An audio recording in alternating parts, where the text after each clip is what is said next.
सुन रहे हैं माँ मिथिला म्यूजिक को।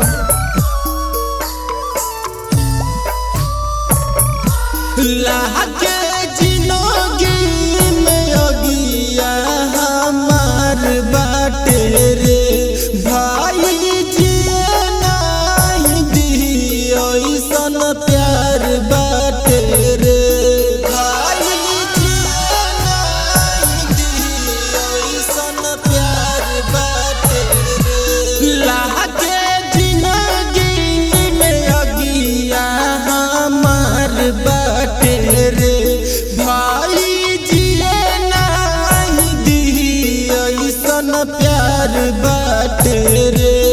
हमरे खातिर उतारवत होई रहिया के जोहत होई रे भाई रे कोमल कर जा ओकर फटल होई सनुरा जब लगल होई रे भाई रे कोमल कर जा ओकर फटल होई सनुरा जब लगल होई रे। डीजे विकास बेतिया। आप अभी सुन रहे हैं माँ मिथिला म्यूजिक को।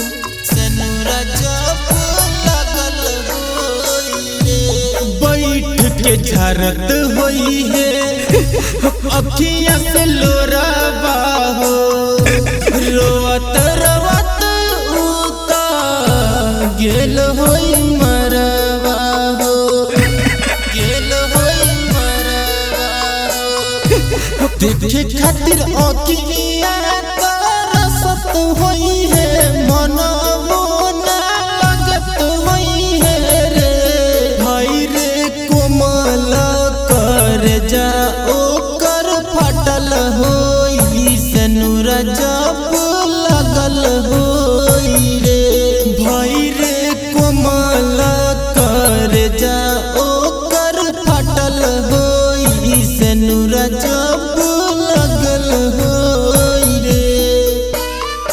डीजे विकास बेतिया। आप अभी सुन रहे हैं माँ मिथिला म्यूजिक को। भाई रे कोमल कर जा ओकर फटल होई सनुरा जब लगल होई रे।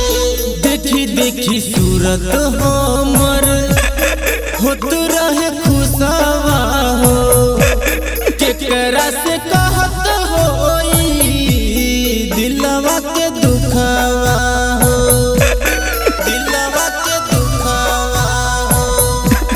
ससुरा में मन नहीं लगत होई याद जब आवत होई रे भाई रे कोमल कर जा ओकर फटल होई सनुरा जब लगल होई रे रे रे रे भाई ओकरा बिना हम मर जाइब रे ओकरा बिना ना जी पाई।